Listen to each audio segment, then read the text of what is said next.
எனக்கு ரொம்ப பழக்கமான ஒருத்தவங்க எனக்கு தெரிஞ்ச ஒருத்தவங்கள பத்தி என்கிட்ட ஒரு கதை சொன்னாங்க.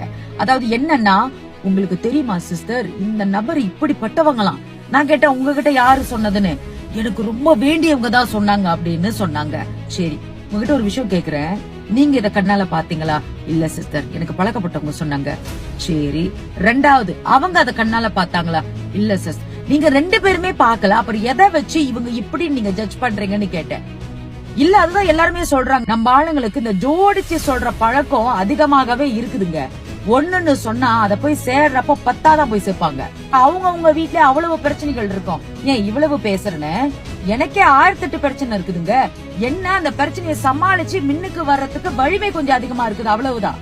அடுத்ததுங்க, எல்லா மனுஷங்களும் தன்னுடைய வாழ்க்கையில தவறு கண்டிப்பா செஞ்சிருந்திருப்பாங்க. இவ்வளவு தூரம் பேசுறேன்னா, நானும் என் வாழ்க்கையில தவறுகளை செஞ்சு அதை பாடமா எடுத்துக்கிட்டு இப்படி எல்லாம் செய்யக்கூடாது, நல்ல முறையில வாழணும் அப்படின்னு தான் இன்னைக்கு வாழ்ந்துகிட்டு இருக்கிறேன்.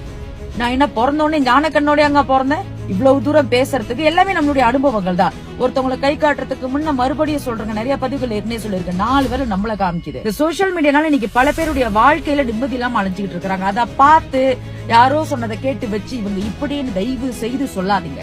உங்க வாழ்க்கையில என்ன கோத்ரூ பண்ணிட்டு இருக்காங்கன்னு அவங்களுக்கு தான் தெரியும். நாளை கடக்கிறதே பல பேருக்கு வந்து மனவேதனையா இருக்குது.